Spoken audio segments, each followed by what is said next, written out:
함께 은혜 나눌 하나님의 말씀은 이사야 20장 6절의 말씀입니다. 구약성경 1003쪽입니다. 이사야 30장 26절 구약성경 1003쪽에 있는 말씀입니다.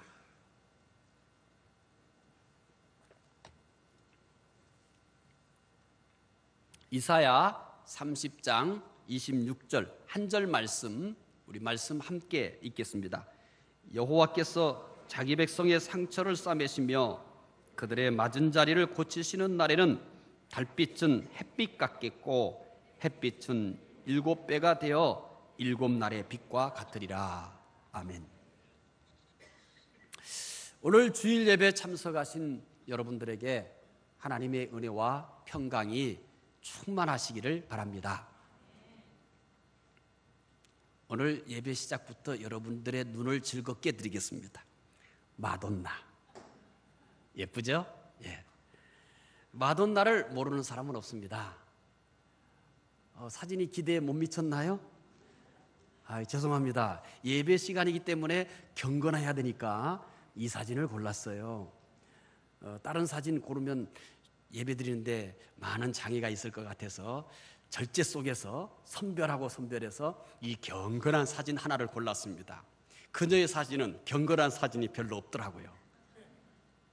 그런데 이 중에 하나가 경건한 사진이 하나 있어가지고 애써서 선별해가지고 보여드립니다. 혹시 좀 더 여러분 은혜스러운 사진을 보고 싶으신 분은 예배 끝난 다음에 각자 컴퓨터에 들어가셔서 각자 여러분 즐기시기 바랍니다. 오늘은 맛배기로만 멋있죠? 아니 예쁘죠? 남자들은 선뜻 예쁘다는 것에 동의하지 못하는군요. 예배 끝난 다음에 조금 고문을 당할 것 같아서 꾹 참고 계시는 것 같습니다.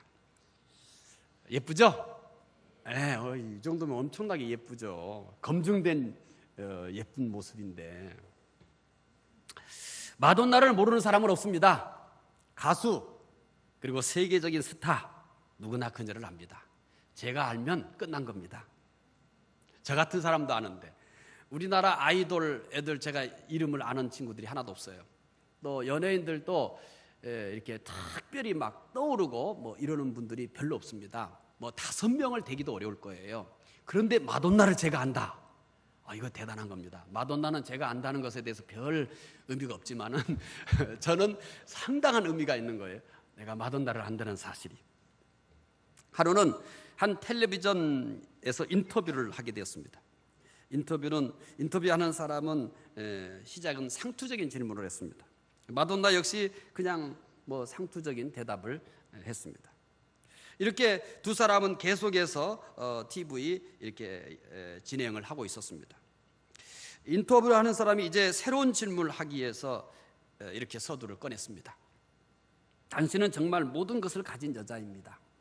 가수의, 배우의 책까지 썼습니다.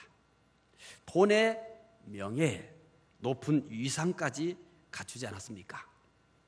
표지 모델이라면 거의 안 해본 잡지가 없고요. 마돈나는 다 맞다는 듯이 미소를 지으며 고개를 약간씩 끄덕였습니다. 그러나 인터뷰하는 사람은 갑자기 이런 질문을 했습니다. 이 모든 것을 다 포기하고서라도 얻고 싶은 것이 혹시 있습니까? 수많은 기자들로부터 질문을 받으며 인터뷰를 해봤지만 지금 이 텔레비전에서 진행되는 이 사회자로부터 질문을 받은 것은 생애 처음입니다. 당혹스럽지 않습니까? 이 모든 것을 다 포기하고서라도 얻고 싶은 것이 혹시 있습니까? 이렇게 질문을 했어요. 잠시 동안 정적이 흘렀습니다. 그리고 마돈나의 얼굴은 점점 굳어지기 시작했습니다.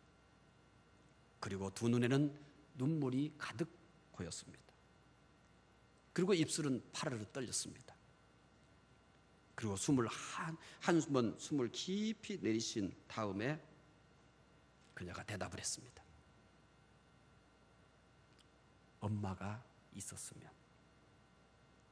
말을 끝내지도 못했습니다. 이렇게 대답을 했어요. 엄마가 있었으면. 질문의 요지를 알고 계십니까? 이 모든 것을 다 포기하고서라도 얻고 싶은 것이 혹시 있습니까? 질문 내용 이거였습니다. 마돈나의 대답은 엄마가 있었으면. 마돈나는 어려서 어머니를 잃었습니다. 6살 때 암으로 고생하던 어머니가 세상을 떠났습니다. 이것이 그녀에게 깊은 상처가 되었습니다. 그녀의 눈물과 대답은 그녀의 상처가 얼마나 큰지, 그리고 그 상처가 얼마나 큰 아픔인지를 알게 해주기에 충분했습니다. 세계적인 스타에게도 마음에 깊은 상처가 있었습니다. 모든 사람들이 부러워하고 저렇게만 인생을 살 수 있다면 뭐가 더 필요할까? 누구든지 그녀를 보면서 다 가진 사람 이렇게 생각했을 것입니다. 그런데 그녀는 마음 깊이 아무도 알지 못하는 마음의 상처를 가지고 이런 세계적인 스타가 된 것입니다. 마돈나만 마음의 상처를 가지고 사는 것은 아닙니다. 세상에 상처 없는 사람은 과연 있을까요? 상처 없는 사람은 아무도 없습니다. 근데 대부분의 사람들이 나만 상처가 있다고 생각을 해요. 나 같은 사람, 나 같은 이런 상처를 가진 사람이 세상에 있을까? 늘 이런 생각을 하는 겁니다. 그리고 나만이 다른 사람이 아무도 알지 못하는 깊은 상처, 이것을 가슴에 묻어둔 채 인생을 살아간다고 생각하는 것입니다. 그런데 사실 우리가 가장 행복하다고 생각하는 사람, 늘 저 사람은 즐겁게 산다고 하는 사람, 어쩌면 이 사람도 나보다 더 큰 마음의 상처를 가지고 살고 있는지도 모릅니다. 세상에 태어나 살아가는 동안 많은 상처를 입습니다. 넘어지거나 칼이나 다른 물건들에 의해서 외상을 입습니다. 병균에 감염되어 상처를 입습니다. 이런 상처들은 대부분이 고칠 수 있기 때문에 심각한 것이 아닙니다. 그런데 사람들은 굉장히 심각하게 생각해요. 찢어서 넷분할 끊을 때 뭔 병에 걸렸대. 여러분, 그것은 그렇게 놀랄 일이 아닙니다. 왜냐하면 의학이 발달돼서 대부분 치료 가능해요. 부러지고 찢어지고 이거 심각한 게 아니에요. 그건 고칠 수 있습니다. 마음에 난 상처가 문제입니다. 자라면서 신체적으로나 정신적으로 조롱을 당하거나 학대를 받습니다. 의도적이든 의도적이지 않든 우리는, 나도 그렇게 살지만 우리는 주변 사람들로부터 끊임없이 상처를 입습니다. 이런 것들은 고스란히 마음에 그대로 상처로 남습니다. 이것이 반복이 되면 상처는 더 깊어지기 마련입니다. 많은 분들이 이 아픈 상처를 숨기고 살아가는 것입니다. 심지어 어떤 분은 자기에게 이런 상처가 있는 것도 모르고 그냥 인생을 힘들게 살아갑니다. 마음의 상처는 보이지 않습니다. 그래서 치료할 수가 없습니다. 상처가 있습니까?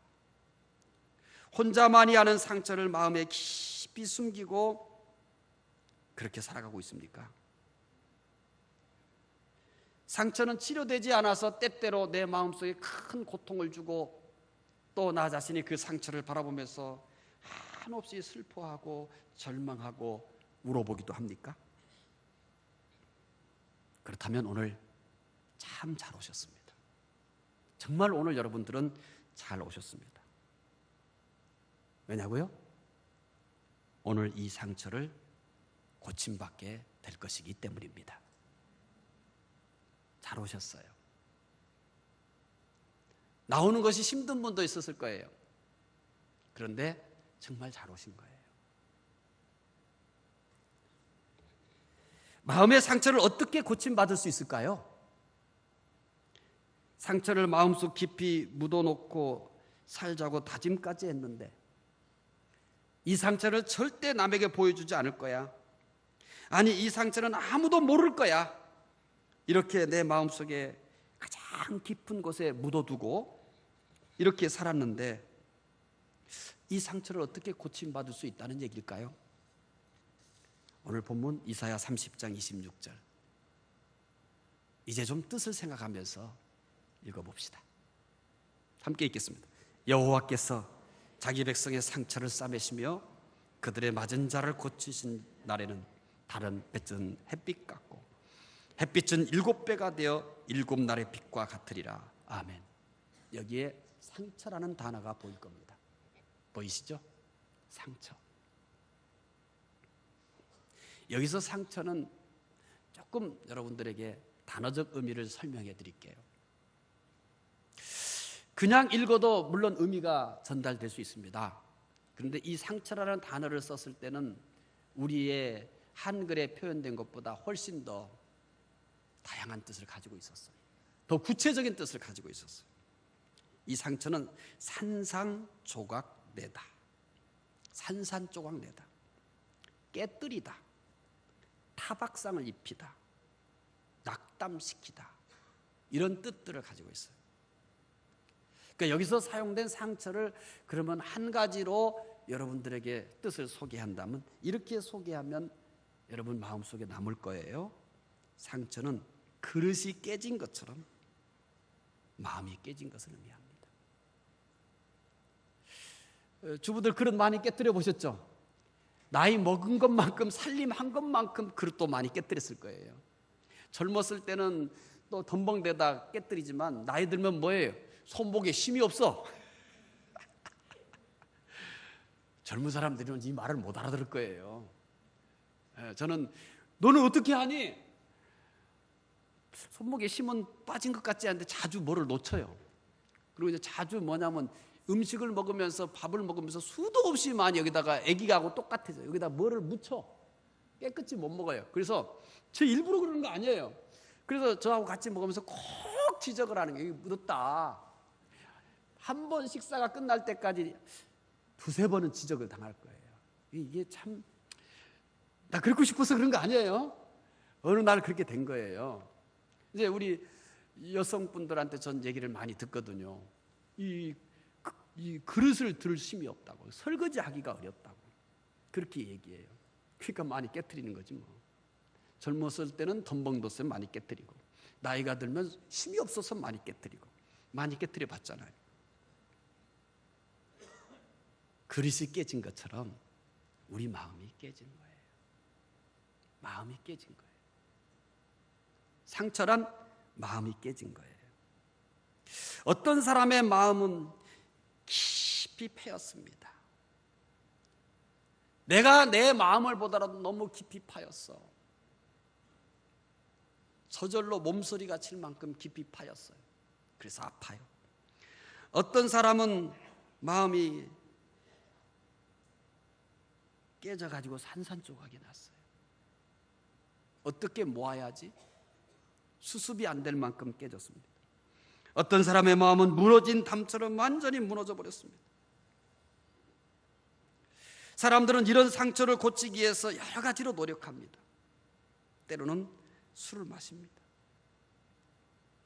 술을 마셔요. 이게 술 마시라는 얘기 아니니까 또 오해하지 말고 들어요. 제가 목회를 하면서 이게 힘든 일들을 자주 만나잖아요. 근데 저는 기껏 한다는 게 뭐냐면 이게 할 게 없어요, 사실은. 그러니까 결국은 뭐냐면 커피나 한 잔 마시는 거지 뭐. 기도하지. 근데 기도해도 이게 잘 안 될 때가 있어요. 여러분은 다 되는데 나는 잘 안 될 때가 있거든요. 믿음이 없어가지고. 여러분은 기도하면 다 풀리죠? 여러분도 안 풀려요, 잘? 그럼 우리는 코드가 맞아요. 오늘 설교가 서로 수준이 맞겠네요. 그럴 때는 뭐냐면 괜히 그러니까 제가 여러분들이 자꾸 저기 가가지고 노비에 가서 커피 먹는 횟수가 많다. 그러면 제가 뭔가 좀 스트레스를 받고 있구나. 그러면 돼요. 왜냐하면 마시고 그냥 그러면서 제가 어떤 생각이냐. 안 믿는 분들이 내가 술 마시는 거 이제는 이해하겠다. 할 게 없거든요. 그러니까 뭐 하겠어요? 에이, 부어라, 마셔라 그냥. 그러니까 술 마시라는 얘기는 아니에요. 이해가 된단 말이죠. 술을 마셔봐요. 마실 때는 조금 도움이 될는지 모르지만 그게 얼마나 가겠습니까? 또 어떤 분은 이 상처를 좀 어떻게 해보려고 운동도 합니다. 스트레스 풀어보려고 막 땀 흘려서 자기 몸을 괴롭히면서 땀을 다 빼봅니다. 그것도 잠깐 도움이 되겠죠.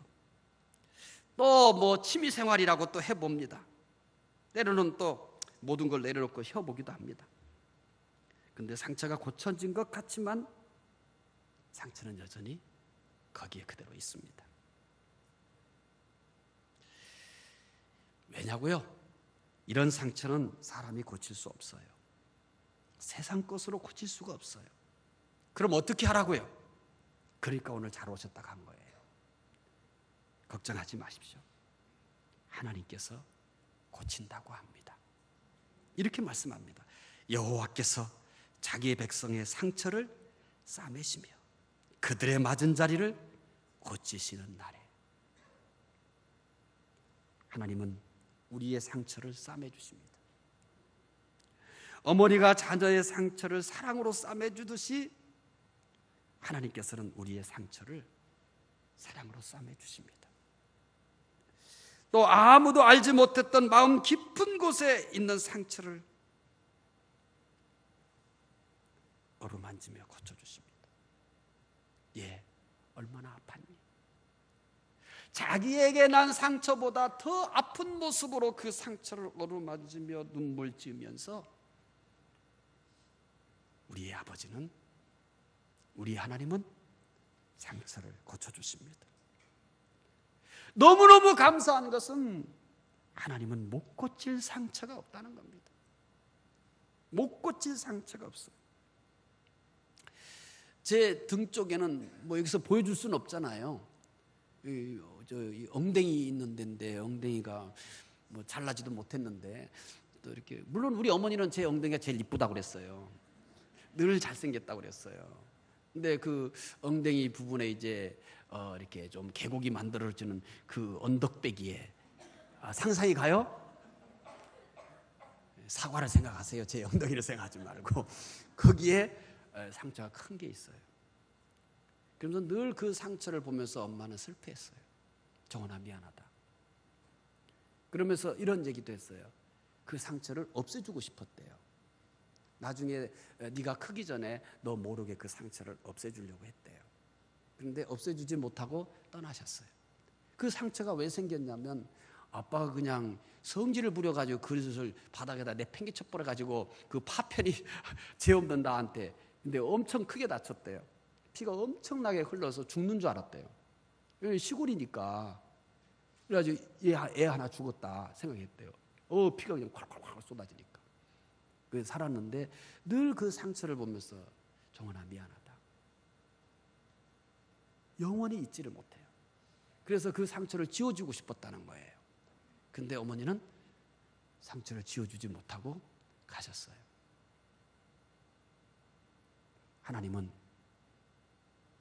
우리의 상처를 다 지워줄 수 있는 하나님이십니다. 상처를 고치시는 하나님이시기 때문입니다. 하나님은 이스라엘 백성들에게 이렇게 말씀하셨어요.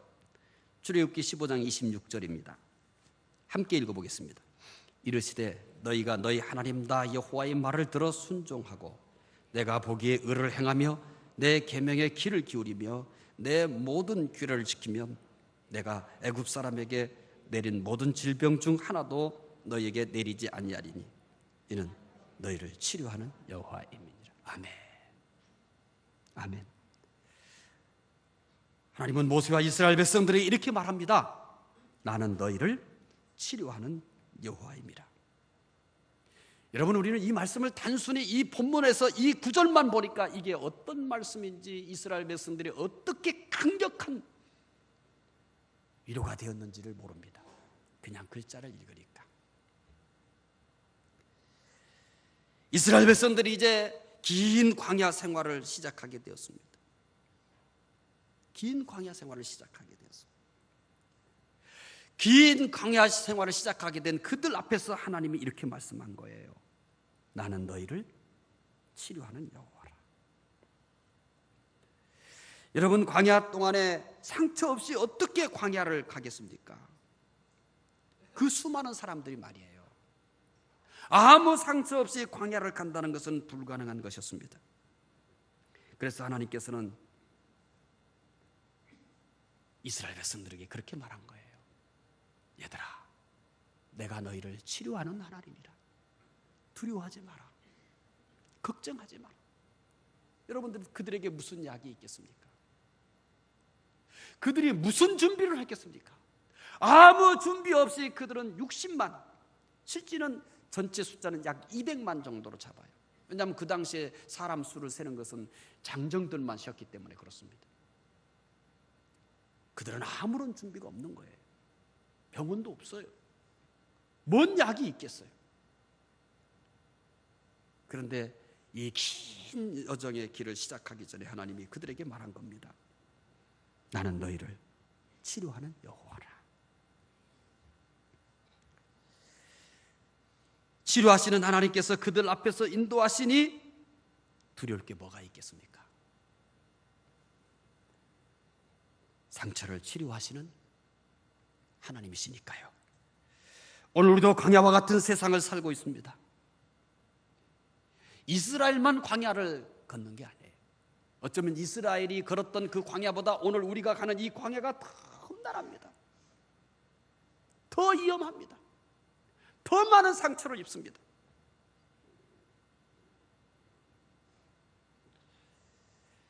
지금까지 입은 상처도 참 많습니다. 그런데 앞으로 가야 할 길이 아직도 많이 남았는 거요. 아직도 말이에요. 지금까지 입은 상처도 많고 큰데 앞으로 가야 할 길이 많이 남았다는 것은 숨이 턱 막히는 일입니다. 앞으로 우리는 어떤 상처를 더 입게 될지 모릅니다. 그런데 분명히 알고 있는 것은 사는 동안은 끊임없이 계속해서 상처를 입을 것이라는 사실입니다. 아무 상처 없이 우리가 인생의 끝까지 간다는 것은 불가능합니다. 그런데 걱정할 것이 없어요. 하나님은 오늘도 상처를 고치시는 하나님이시기 때문입니다. 다윗은 광야와 같은 세상을 살면서 많은 상처를 입었습니다. 대부분이 다윗을 기억할 때는 영웅으로만 기억합니다. 영웅으로 말이에요. 영웅 맞아요. 그런데 사실 다윗만큼 상처 많은 사람이 있을까요? 한번 상처 내기 해볼까요? 상처 꺼내서 한번 비교해볼까요? 여러분, 내놓기 싫지만 다윗은 다 나왔습니다. 장인에게 버림당했습니다. 장인에게 버림당한 상처가 있습니다. 장인에게 말이에요. 신복에게 배신당한 상처가 있습니다. 아들에게 버림당한 상처가 있습니다. 이렇게 상처가 많은 인생을 산 다윗이에요. 근데 그가 어떤 고백을 했는지 아세요? 시편 41편 3절 다윗의 고백입니다. 읽어보십시다. 여호와께서 그를 병상에서 붙드시고 그가 누워있을 때마다 그의 병을 고쳐주시나이다. 아멘. 다윗의 고백입니다. 다윗은 하나님께서 병상에서 붙들어 주셨다고 합니다. 또 누워있을 때마다 병을 고쳐주셨다고 합니다. 다윗이 인생을 다 살 때까지 계속 상처를 입었지만 끝까지 주어진 삶을 잘 살 수 있었던 비결은 하나밖에 없습니다. 다윗 자신에게 있는 게 아니에요. 다윗이 대단한 능력자이기 때문이 아닙니다. 다윗이 용감하기 때문이 아닙니다. 다윗이 다른 사람보다 인내심이 강하기 때문이 아니에요. 다윗은 강천 심장을 가지고 있었기 때문이 아니에요. 이유는 하나입니다. 하나님께서 다윗의 상처를 싸매주시고 고쳐주셨기 때문에 끝까지 아름다운 인생의 발걸음을 남기며 살 수 있었던 것입니다. 다윗이 누구보다도 상처를 많이 입었는데도 가장 많이 찬송한 비밀이 여기 있는 겁니다. 시편이 150편인데 반 정도 50%가 다윗의 시입니다. 다윗이 평안해서 그런 게 아니에요. 다윗이 다른 사람보다 순탄한 길을 갔기 때문이 아니에요. 오히려 다윗은 다른 사람보다 험한 길을 갔어요. 누구보다도 상처가 많은 사람이에요. 그럼에도 불구하고 가장 많이 하나님을 노래합니다. 가장 많이 하나님을 찬양합니다. 가장 많이 감사합니다. 이유가 뭘까요? 다른 사람보다 많은 상처를 입었는데, 그렇기 때문에 다른 사람보다 많이 하나님의 은혜를 입어 고침을 받았기 때문입니다. 여러분의 인생을 어떻게 사십니까? 많은 사람들은 내가 입은 상처 때문에 나 자신의 인생을 저주하고 세상을 저주하고 다른 사람을 원망하고 날 낳아준 부모를 원망하고 이렇게 하면서 살아갑니다. 그런데 다윗은 내가 남보다 상처가 많았으므로 다른 사람보다 많이 상처를 고쳐주시는 하나님의 은혜를 경험한 겁니다. 그래서 그 하나님을 다른 사람보다 많이 찬양할 수가 있었던 겁니다. 시편 147편의 기자도 비슷한 고백입니다. 우리에게 많은 은혜를 줍니다. 읽어보시겠습니다. 할렐루야, 우리 하나님을 찬양하는 일이 선함이요 찬송하는 일이 아름답고 마땅하도다. 여호와께서 예루살렘을 세우시며 이스라엘의 흩어진 자들을 모으시며 상심한 자들을 고치시며 그들의 상처를 싸매시는도다. 아멘. 할렐루야, 우리 하나님을 찬양하는 일이 선하며 찬송하는 일이 아름답고 마땅하도다. 왜요? 상심한 자를 고치시며 그들의 상처를 싸매 주시기 때문입니다. 하나님은 자비로우신 손길로 상처를 싸매 주십니다. 오늘도 여러분의 상처를 그 자비로우신 손으로 싸매어 주실 것을 믿으시기 바랍니다. 하나님의 능력의 손길로 상처를 고쳐주십니다. 오늘 주일 예배에 참석한 여러분들, 여러분의 상처들이 하나님의 전능하신 능력으로 다 고쳐지는 이 특별한 은혜를 꼭 받으시기를 바랍니다. 상처를 고치시는 하나님이시기 때문입니다. 제이 아담스라는 상담학자는 놀라운 말을 했습니다. 성령의 능력이 아니고는 사람이 치유받을 수 없다. 세계적인 상담학자입니다. 여러분, 세계적으로 권위가 있는 상담학자이기 때문에 상담으로 다 고쳐집니다. 좋은 상담자 맞으면 자 치료되면 이렇게 얘기해야 될 거 아니에요. 세계적인 상담학자란 말이에요. 그런데 그가 이런 말을 합니다. 성령의 능력이 아니고는 사람이 치유받을 수가 없다. 하나님은 상처를 고쳐주십니다.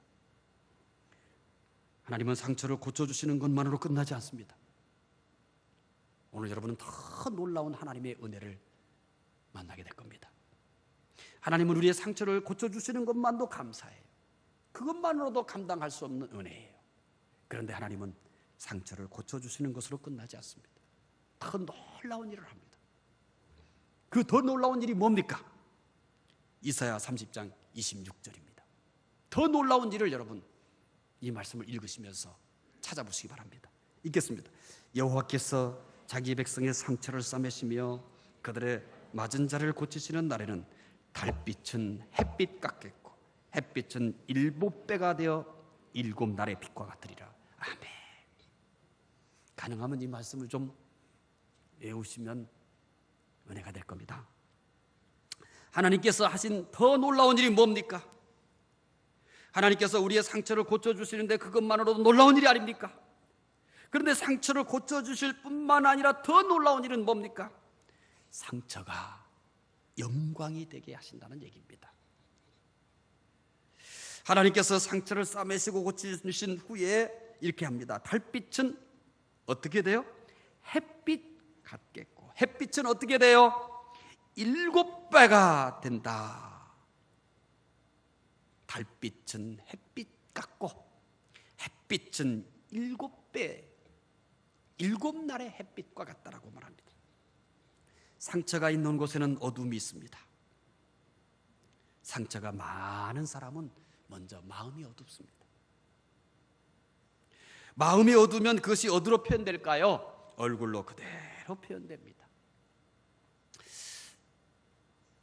뭐 남자들도 거울 보시죠. 특별히 우리 여성분들 일주일 동안 거울 많이 보셨죠? 아, 거울도 안 보는 여자들이구만. 누구는 거울도 안 보는 여자가 좋다더만. 아, 거울 보셔야죠. 아무리 그래도. 자, 계속 얘기할게요. 거울 보시면서 여러분 웃는 얼굴을 얼마나 보셨어요? 내가 거울을 보면서 내 웃는 얼굴을, 아니 그럼 미쳤게? 아니 미쳐도 웃으세요. 그게 더 나아요. 여러분 거울 보시면서 얼마나 웃으셨어요? 저는 미쳐가고 있거든요. 찍 웃어. 아침에 일어나면 거울 보고 뭐 할까요? 웃어요. 웃어. 이 성도들이 서로 이렇게 만나면 이제 항상 웃는 모습으로 이렇게 두 번 만나요. 그건 2번 만나면 2번 다 웃어요. 3번 만나면 3번 다 웃어요. 4번 만나면 4번 다 웃으면서 이렇게 인사하시는 분들이 있어요. 남자겠어요? 여자겠어요? 물으나 말하지. 우리 여성분들인데 너무 예뻐요. 그럼 저도 당연히 저는 항상 웃으면서 인사를 해요. 여러분들이 인지를 하거나 말거나 반드시 억지로라도 이렇게 웃으면서 이렇게 인사를 해요. 모르시죠, 여러분들은? 한 번도 눈여겨보지 않았으니까. 예쁘잖아요. 우리 연세 드신 권사님들이 웃으면서 인사해요. 얼마나 예쁜지 몰라요. 우리 젊은 친구들이 웃으면서 인사하면 얼마나 또 더 예쁜지 몰라요. 이뻐요. 이게 젊은 우리 여성들이 이뻐 보인다는 건 제가 뭐 했다는 거예요? 나이 먹었다는 얘기예요. 옛날에는 이뻐 보이지 않았단 말이야. 진짜 이뻐서 이쁜 것도 있지만은 이렇게 얘기해야지 일단은 은혜가 되게. 그것보다는 나이가 먹은 거예요. 그러니까 어느 날부터 너무 이쁜 거예요. 다 이뻐요. 우리 애들은요 얼마나 이쁜지 몰라요. 다 이뻐요. 그래서 왜 그럴까? 내가 나이가 들어가고 있어. 얼마나 이쁜지 몰라요. 그래서 오늘은 제가 이제 마귀 할아범저처럼 여기가 이렇게 이제 주름이 갔잖아요. 그래서 오늘은 우리 안내하는 분들한테 이렇게 하는 것이 보톡스 맞는 거냐? 이렇게 얘가 붕어 입처럼 보고처럼 이렇게 해보니까 그 주름이 안 보이거든. 안 보이냐 물어보니까 안 보인다는 거예요. 우리 같이 한번 개 만들어 가지고 보톡스 맞으러 한번 가자. 웃으면서 그랬어요. 그리고 이제 제가 찬양 인도하는 젊은 아이 불러가지고 야 너 이리 와봐. 네 얼굴 좀 한번 보자. 내가 일부러 그랬어요. 이게 이렇게 나처럼 깊이 패였나 한번 보려고. 이게 팽팽하니까 내 아들보다 더 젊으니까 이렇게 안 패였네. 이게 내가 늙어서 그렇구나. 근데 그래도 이쁜 얼굴이 있어요. 세상에서 제일 이쁜 얼굴이 뭔지 아세요? 미소를 지으면서 사는. 그러면 이게 이렇게 그냥 무표정한 얼굴로 인사를 해요. 그러면 머물러 있겠어요? 빨리 가고 싶겠어요? 근데 웃으면서 인사하면 이제 일부러라도 말을 시켜요. 그럼 계속 웃으니까. 그래서 제가 이렇게 여러분 자꾸 괜히 이렇게 말 시키면 이뻐서 그런 거예요. 근데 말 안 시키게 갖고 휙 가면은 뭐냐면 무서워서 그런 거예요. 맞을까봐. 왜냐하면 무표정, 무섭잖아요. 그러니까 남자들도 웃으면서 인사하세요. 내가 무서우니까. 마음에 상처가 있으면 마음이 어두워요. 마음이 어두면 얼굴이 어두워요. 얼굴이 어두워요. 본인은 몰라요. 근데 사람들은 알아요. 예배드리면 이렇게 어두운 그림자가 있는 동네가 있어요. 그래서 거기다가 조명을 더 해주고 싶어요. 그러니까 남자들끼리 앉아 있지 말아요. 에? 섞어 앉아야지 낫다고. 섞어 앉아 있어요. 어두운 거기다가 조명을 좀 어떻게 더 이렇게 저걸 휙 돌려가지고 좀 해주고 싶은 마음이 들어요. 이게 어두컴컴해. 여기 환한 데가 있어요. 환한 데가. 앞 동네는 여기는 환해 지금. 여기 제일 밝아. 어두운 데는 얘기 안 할게요. 다음에 그 자리 서로 안 앉으려고 하니까. 한 청년이, 불행한 청년이 있었습니다. 그의 이름은 조셉 스크리븐입니다. 그는 대인 공포증이 있었고 사람들을 만나면 곧바로 시비를 걸고 싸웠습니다. 난폭하고 거친 청년과 가까이 하는 사람은 아무도 없었습니다. 그래서 그는 늘 혼자였습니다. 그런데 원래 이 조셉 스크리븐은 문학을 사랑했던 아주 온유한 사람이었어요. 여성 못지않게 부드러운 사람이었어요. 그가 난폭하고 거칠게 변환되는 슬픈 사연이 있습니다. 그가 목숨처럼 사랑했던 한 여인이 결혼식 전날 수영하다가 익사를 하고 말았습니다. 오늘 결혼식이라면 어제 죽은 거예요. 여러분 어떻겠습니까? 하늘을 원망합니다. 세상을 원망합니다. 자기 인생을 저주합니다. 결국 그 동네를 떠나는 게 아니라 그 나라 자체를 떠나버렸어요. 내가 이 나라에서는 살 수 없겠다. 그래서 그 나라를 떠났습니다.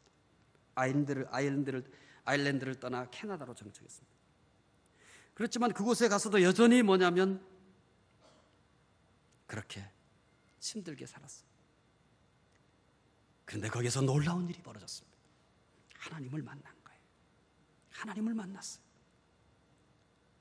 하나님께서 이 조셉 스크리븐의 상처를 만져주셨습니다.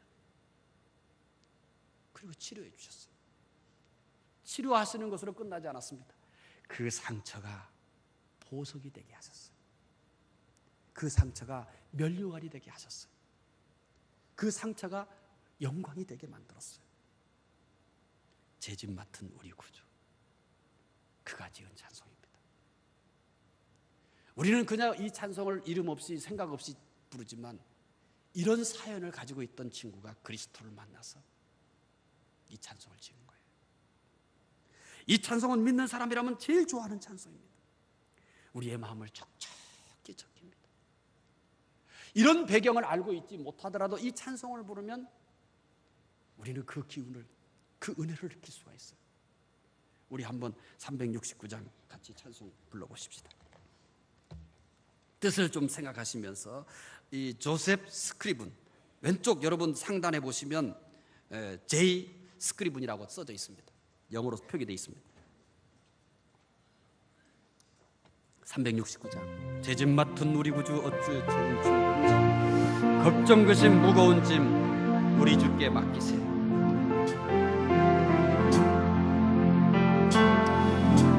제 집 맡은 우리 구주 어찌 좋은 친구인지 걱정 근심 무거운 짐 우리 주께 맡기세. 아멘. 주께 보함 없는 거로 복을 받지 못하네. 사람들이 어찌하여 아래 주를 모를까. 시험 걱정 모든 괴로움 없는 사람 누군가. 부질없이 낙심 말고 기도 드려 아뢰세. 이런 지식 불신하신 친구 찾아볼 수 있을까? 우리 약함하시오니 어찌 아니하릴까? 근심 걱정 무거운 짐 아니 짐자 누군가 피난처는 우리 예수 주께 기도드리세 세상 친구 멸시하고 너를 조롱하여도 예수 품에 안기어서 참된 위로 받겠네. 아멘. 조셉 스크립은 결혼식 전날 사랑하는 여인을 잃었습니다. 이보다 큰 상처가 어디 있겠습니까? 이보다 더 충격적인 사건이 어디 있겠습니까? 누가 이 상처를 치료할 수 있겠습니까? 누가 이 상처를 싸매줄 수 있겠습니까? 세상에는 없었습니다. 하나님, 그분이 조셉 스크리븐의 상처를 싸매주셨고 치료해 주셨습니다. 그래서 그는 죄짐 맡은 우리 구주, 어찌 좋은 친구인지, 걱정 근심 무거운 짐 우리 주께 맡기세. 시험 걱정 모든 괴로움 없는 사람 누군가, 부질없이 낙심 말고 기도드려 아뢰세.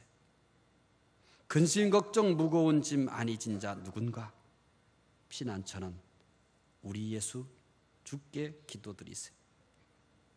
상처가 치료될 뿐만 아니라 영광이 된 것입니다. 상처가 있습니까? 하나님은 상처를 고치시는 분입니다. 하나님은 상처를 고쳐서 보석이 되게 하시고 면류관이 되게 하시고 영광이 되게 하시는 하나님이십니다. 이 하나님을 통하여 여러분도 동일한 은혜를 받으시기 바랍니다. 기도하겠습니다. 하나님 감사합니다. 우리는 수많은 상처를 가지고 있습니다. 아무리 몸부림쳐도 아무리 애를 써도 치료되지 않는 상처들이 너무 많습니다.